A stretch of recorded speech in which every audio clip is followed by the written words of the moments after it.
네, 올해 초 금융당국이 내건 코스닥 신규 상장 기업 수 목표는 105곳이었습니다. 그런데 10월까지 새로 증시에 입성한 기업들은 코스피와 코스닥을 합쳐 현재 54곳에 불과한 상황이죠. 연말임에도 이는 지난해 전체 신규 상장 기업의 절반 수준에 불과한 숫자입니다. 올해 코스닥 활성화 정책이라는 든든한 우군도 있었는데 왜 이렇게 상장하는 기업 수가 늘지 않았을까요? 오늘은 그 이유 중 하나인 지정감사인과 관련된 부분을 짚어보겠습니다.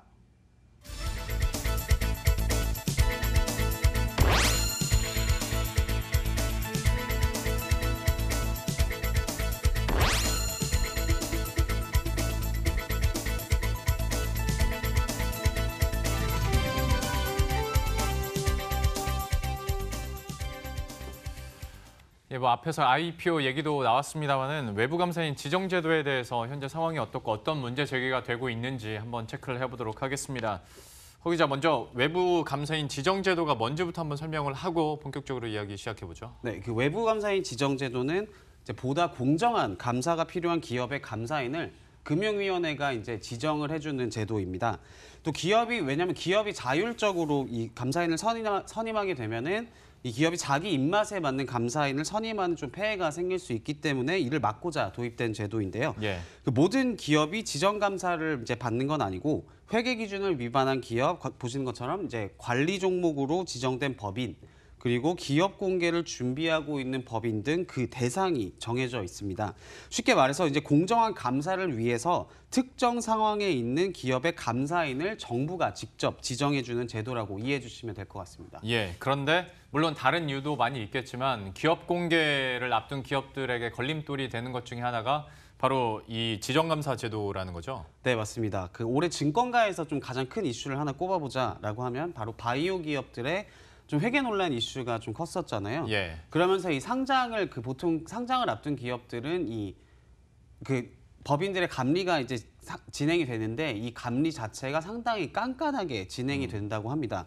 그러니까 물론 이는 회계 투명성 측면에서 분명 바람직한 방향은 맞습니다. 하지만 기존 감사인이 이제 문제 없다라고 결론을 내린 걸 상장을 앞두고 지정 감사인이 갑자기 문제가 있다라고 판단을 해버리는 사례가 부쩍 늘어나서 좀 네. 난감해하는 기업들이 많다고 합니다.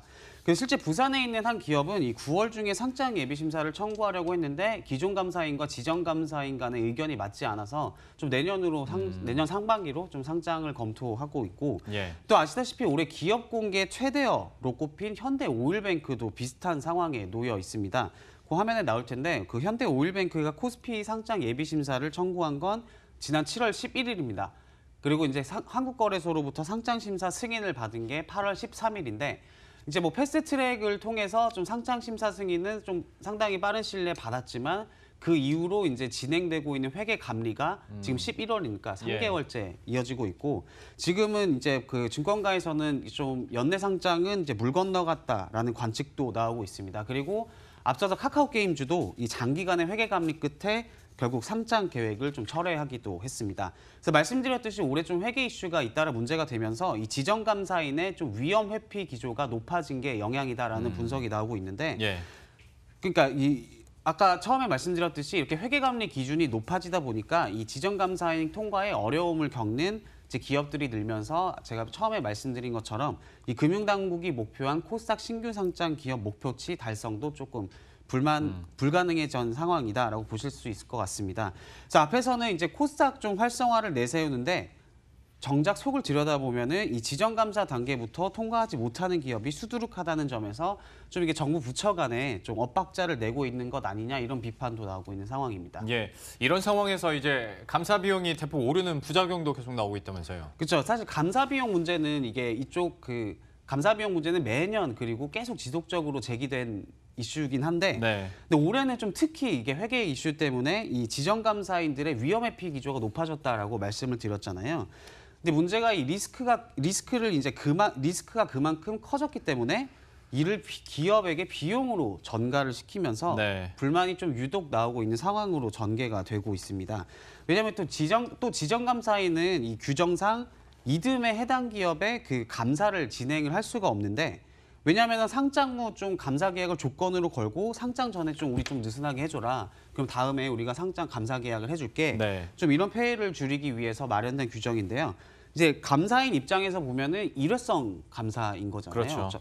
그래서 어차피 한 번 보고 말 텐데 어차피 한 번 보고 말 기업이기 때문에 한 번 하는 것 좀 비용을 최대한 청구하자. 네. 이런 시장이 형성돼 있는 겁니다. 그리고 올해 회계 이슈가 불거지면서 이런 분위기가 더욱 강화됐다라고 보시면 됩니다. 또 최근에 상장을 마친 한 기업 관계자와 이야기를 나눠봤는데 보시는 것처럼 좀 감사인 입장에서는 좀 영업을 할 필요가 없기 때문에 한 번에 좀 많은 비용을 청구하는 게 좀 갈래로 굳어졌고 이 회사 같은 경우는 상장을 준비하면서 좀 예상했던 감사 비용이 있을 거 아니에요. 근데 예. 이것보다 약간 2배 가량은 더 쓴 것 같다라고 언급했습니다. 참 상황이나 환경이 이렇다 보니까 그저 효과 없는 뭐 비용 지출이냐 아니면 효과적인 운영을 위한 필수 투자냐를 가지고 좀 갑론을박이 나올 수 있는 상황인데 이 감사 비용에 대해서 앞으로 더 이 감사 비용이 높아질 수 있는 법 개정을 앞두고 있다면서요. 네, 새로운 외부감사법. 그러니까 어제부터 이제 시행이 됐는데 이 신외감법이 감사 비용 증가를 좀 더 부추길 수 있다. 좀 이런 전망이 나오고 있습니다. 개정되는 내용 중 핵심은 바로 이 주기적 감사인 지정제인데요.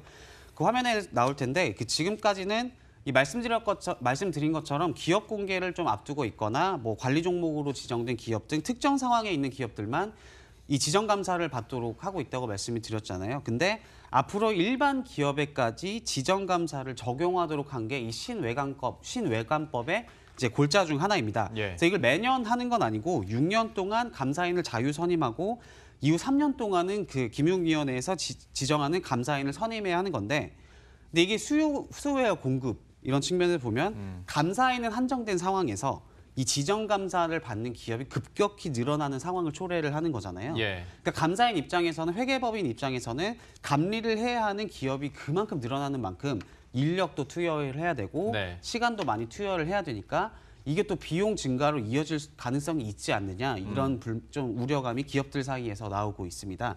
또 감사 품질을 높이기 위해 기업의 일정한 감사 시간을 보장하는 표준 감사제 도입에 대해서도 좀 비슷한 우려가 나오고 있습니다. 또 계속 말씀드리지만 이 회계 투명성을 위한 취지에는 공감을 한다. 하지만 기업 입장에서는 이 감사비 자체가 좀 부담스러운 것도 사실이다. 좀 이런 목소리가 나오고 있는 상황입니다. 네, 지금까지 설명해 줬던 현상이나 그리고 문제 제기들이 뭐 하루아침에 나온 것도 아니고 이게 매번 꾸준하게 제기되고 있는 이슈 중에 하나지 네. 않습니까? 금융당국에서도 관련한 정책이 있을 텐데 네. 좀 효과를 보고 있습니까? 뭐 결론을 말씀드리면 일시적으로 효과가 있었다. 하지만 올해부터 좀 약발이 떨어지기 시작했다라고 이해하시면 될 것 같습니다.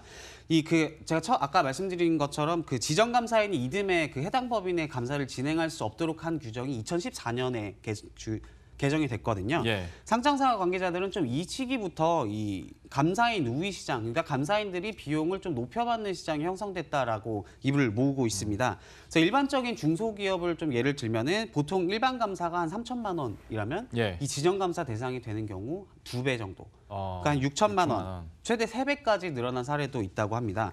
금융당국도 좀 이를 인지를 하고 기업들의 이 비용 부담을 줄여주기 위해서 2016년에 그렇다면 우리가 금융위원회가 2곳의 회계법인을 우리가 좀 선택지로 제시를 해줄게. 이 중에 좀 적게 입찰 금액을 한 회계법인을 기업이 선택할 수 있도록 해라. 이렇게 해서 예. 좀 비용을 좀 낮추는 제도를 추진한 적이 있는데 실제 이 제도 자체는 효과가 있었습니다.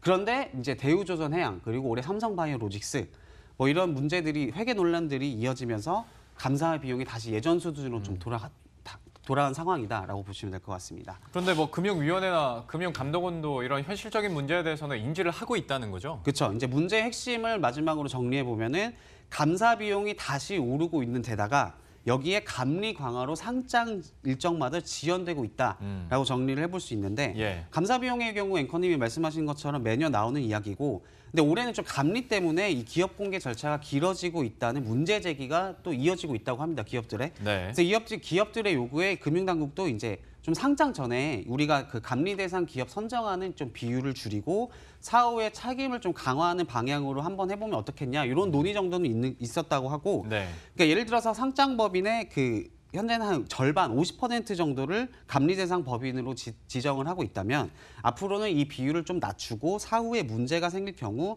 감사인의 책임을 좀 더 지우겠다 이런 방향이라고 이해하시면 될 것 같습니다. 그 증권가에서는 또 이 감리가 반드시 좀 필요한 바이오 기업들을 위주로 감리 절차를 강화를 하고 그 외 기업들은 지금보다는 조금 느슨하게 해줄 필요가 있지 않냐 좀 이런 목소리도 나오고 있는 상황입니다. 참 현재 업계에서 나오는 개선 방안은 여러 가지가 있는 것 같은데요. 이제 구체적으로 어떻게 결론이 날지는 한번 지켜봐야 될 것 같습니다. 허윤영 기자와 함께했습니다. 잘 들었습니다. 네, 고맙습니다.